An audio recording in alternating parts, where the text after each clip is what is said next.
Vamos lá. Capítulo 15, versículo 16.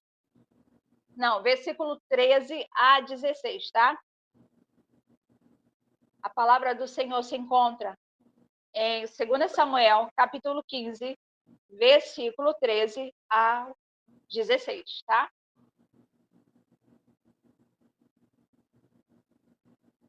Vamos falar sobre a rebelião de Absalão e a fuga de Davi. Eu quero falar sobre a fuga, tá? Não vou falar de rebelião, porque eu já falei de rebelião. Uma das coisas que o diabo... Não sei se você já ouviu essa frase, frase de guerra. Dividir para conquistar. Uma das coisas que o diabo ele vem dividindo a igreja para conquistar a igreja. Então aqui você vai ver que a rebelião de Absalão, né, vai dividir o reino. E a gente vai entender um pouquinho da caminhada depois dessa divisão. Amém? Diz a palavra do Senhor. Então veio um mensageiro a Davi, dizendo: o coração de cada um em Israel segue a Absalão. Disse, pois, Davi a todos os seus servos que estavam com ele em Jerusalém: levantai-vos, fujamos, para que não poderíamos escapar diante de Absalão. Dai-vos pressa a caminhar, para que porventura não se apresse ele e nos alcance, e lance sobre nós algum mal, e fira, a cidade, né, a fio de espada. Então os servos do rei disseram ao rei: eis aqui os teus servos para tudo quanto determinar o rei nosso senhor. E saiu o rei com toda a sua casa a pé. Deixou, porém, o rei 10 mulheres concubinas para guardar a sua casa. Amém por essa palavra? A gente vai ver a divisão de Israel, a rebelião, né, que estava no coração de Absalão, que faz a conquista pelo povo e se declara rei diante do povo. E o povo também assim o declara. E a Bíblia diz que quando veio ao ouvido de Davi, ele teve que juntar tudo. E Davi, pensa num homem que estava totalmente tranquilo, vou colocar assim, né? Tranquilo da vida que levava. Davi, ele tinha uma vida muito tranquila, ele era rei dentro de um palácio, ele cuidava das coisas do palácio, a família dele vivia muito bem dentro desse palácio. Então, ele tinha uma vida tranquila dentro do palácio, quando, de repente, houve um terremoto, bem dizer. Mudança. Totalmente mudança. E a mudança foi aterrorizadora, porque ele estava... É como você pisando no chão e abriu-se um buraco e você cai nesse buraco. Foi mais ou menos isso, a rebelião de Absalão. Davi estava tranquilo no chão e, de repente, um buraco gigante abriu-se. E Davi caiu nesse buraco. E ele não teve mais chão para andar. Quero falar com a igreja sobre situações que vêm na nossa vida que abre-se um chão. O chão se abre e a gente pergunta: e agora? Eu andava tão tranquilo. Eu achava que a minha vida estava tranquila. Eu estava olhando para o futuro melhor e agora foi tudo destruído. Esse dia na vida de Davi foi o buraco do chão. A Bíblia diz que Davi, quando ouve falar que Absalão foi levantado rei em Israel, ele só pensa o seguinte: preciso proteger a mim e a minha casa e o povo. E ele diz: esposa, pega tudo. Filhos, pega tudo. Vamos embora, todo mundo fugindo. A palavra era fugir. Fugir. Pega tudo e vamos fugir. Para onde? Não sei. Como vamos? Não sei. Vambora, vambora, vambora. As perdas que ficaram no meio desse caminho. Ele olhando para trás, deixando cadeira de rei. O posicionamento espiritual. Deixado para trás. camas para dormir, teto de palácio para estar, soldados que ficaram à mercê de Absalão. Perda. Davi olhou para trás e viu perda, perda, perda, perda, perda, perda. E o futuro? Não se sabe. Como é que vai ser? Não sei. Como vamos chegar vivo? Não sei. Temos água para beber? Não sei. O Senhor está trazendo essa palavra para a nossa vida. Que Davi era um homem experiente de guerra, um homem abençoado por Deus, mas na vida de Davi teve um momento que abriu-se o buraco do chão dele. E o que acontece com Davi? Perda. Perda, perda, perda. E aonde ele vai, ele está olhando para frente, ele não vê o futuro. Ele deixa para trás as concubinas, ele deixa o palácio, ele deixa tudo. Deve ter deixado ouro, deve ter deixado tudo de tesouro. Mas uma coisa ele leva com ele. O que Davi levou? De preciosidade. O que Davi levou? Família. A base do Deus dele. Levou um sacerdote com ele. Levou. É necessário, irmão, nós temos que ter essa palavra no nosso coração. Porque Deus permitiu que no meio dessa caminhada jogasse pedra em Davi. Jogaram pedra. No meio dessa caminhada. Além das pedras que foram lançadas, tinha também os pés descalços. Quem já andou, né? Eu, quando ando na praia, tem praia que é de areia, é mais macio. Mas tem pedra que é de concha. E quando você volta para casa, seu pé está todo rachado por causa das conchinhas. Dói. A Bíblia diz que ele andou descalço. A caminhada toda descalço, irmão. Os pés dele sofreu. Então, irmão, a palavra de Deus vai falando que Davi teve muita perda. Mas a pergunta que eu te faço é: Davi deixou de adorar? Davi deixou de seguir a Deus? O pensamento dele ainda era de rei? Ele desistiu? Não. Aquele era um momento de sobrevivência.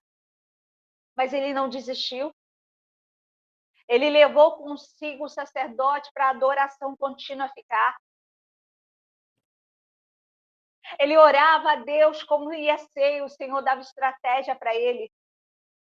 Davi, ele era usado tanto por Deus que quando Uzai chegou perto dele e diz: meu Senhor, eu sinto muito por tudo que está te acontecendo, meu Senhor, eu vou contigo. E ele diz: não, ficai aqui,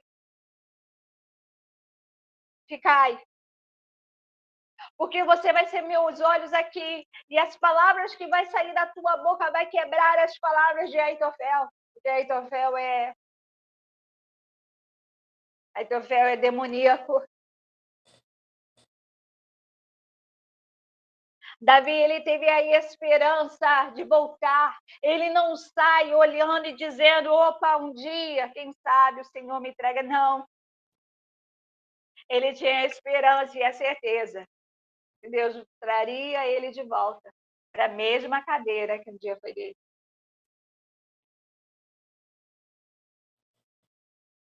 E ele vai. As perdas de Davi, irmão, tá na nossa história e na nossa vida. Não fique parado, irmão. Tem gente que senta pela perda e começa a chorar e não quer mais levantar e andar.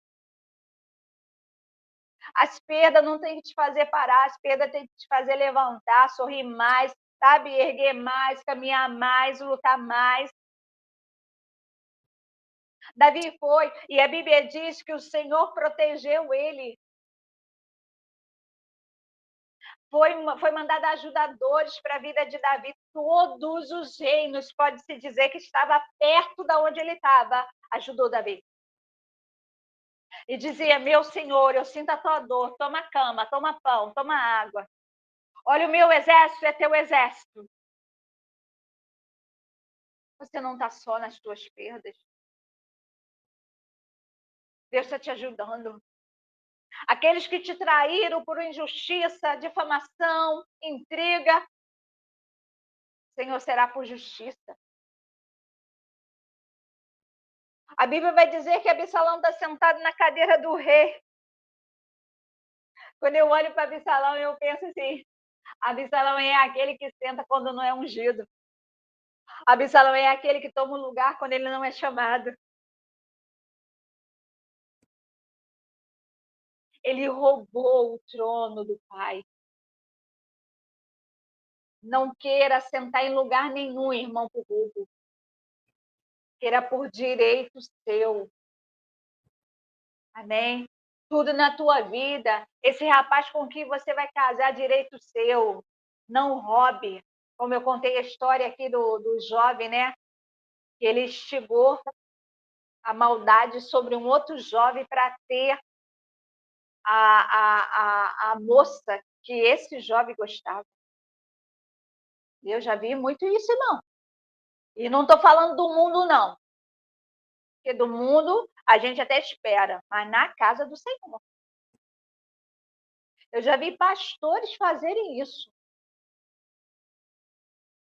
Eu já vi pastores, né, chegar o casal de namorado lá e ele cobiçar a namorada do rapaz. Ao cobiçar a namorada, começou a trazer, sabe, ao coração daquela moça que aquele rapaz não era para ela e começou a instigar ela a amá-lo. E ela deixou o namorado e casou com esse pastor. Eu já vi, eu contei aqui a história desse jovem que era obreiro, que gostava de uma jovem, e um pastor recente, né, que estava começando um pastorado, fez de tudo para desgraçar a vida desse jovem. Difamou o jovem. O jovem teve que sair do Rio de Janeiro. Aquilo me doeu, irmão. Doeu. Eu falei, meu Deus, você vai começar um relacionamento desgraçando a vida de outra pessoa? Que maldição, irmão. Maldição. Quase que o filho deles morreu. Teve muito doente. Não, nós não temos que ser assim. Eu não tenho que desgraçar Davi para sentar numa cadeira. Eu não tenho que destruir a vida do meu irmão para ser abençoado por Deus. Que evangelho é esse? Que evangelho é esse? Que eu preciso derrubar alguém para ser abençoado? Então não estamos no reino. Que evangelho é esse que eu preciso derrubar, né, a Tamires no trabalho para poder tomar o lugar dela e depois dizer que foi Deus que me abençoou? Que evangelho é esse? Que eu destruo a vida de alguém, que eu falo daquela pessoa, que eu digo que aquela pessoa é uma qualquer, que dá em cima de qualquer pessoa, quando essa pessoa nem olhou. Que evangelho é esse? Nós não somos Absalão. Nós não andamos em rebeldia da palavra. Eu prefiro perder, Vânia, prefiro perder para o meu irmão vencer. Dá lugar à palavra na tua vida, irmão. Seja abençoador. Pastor, eu já tive muitas perdas, essa caminhada, você não está só. Há uma estrutura do Senhor sobre a tua vida. Deus não vai fazer você perder sem Ele. Ele vai contigo. Vai dar tudo certo no final. Não se preocupa com o Absalão, não. Ele cai na vaidade dele. A Bíblia diz que Absalão foi morto pela vaidade dele. Qual era a vaidade dele? Os cabelos. Você sabia que Absalão vendia os cabelos dele? Quando tinha ai meu Deus, a, esqueci o nome da palavra, quando vai se fazer a colheita, né? A colheita não, a tosquia, era a tosquia. Quando iam tosquiar as ovelhas, a Bíblia diz que Absalão, né, cortava os seus cabelos e vendia a preço de ouro. Ele tinha um orgulho, porque todas as vezes que ele via um cabelo de Absalão era tão lindo, que todo mundo notava. As mulheres agora era, oh Deus, me dá unção de Absalão de cabelo. Né? Vamos lá, mulher, oh Deus, me dá essa unção aí. Ai, é que eu não preciso passar mais babosa, creme e tal. Eita, Jesus, me dá essa unção aí de Absalão nos cabelos, né? Faz amém, irmã. Ai, ai. Então ele passava, os cabelos dele era tão maravilhoso, todo mundo dizendo: olha os cabelos de Absalão, olha os cabelos de Absalão. E a Bíblia diz que havia um tempo, né? Não havia uma vez no ano que ele cortava o cabelo dele e vendia a preço de ouro. Olha como ele era vaidoso. A pergunta é: como ele foi morto? Pendurado, os cabelos numa árvore, pendurado. Como pode alguém que desde criança montou em cavalos? Como pode alguém que desde criança andou em Israel?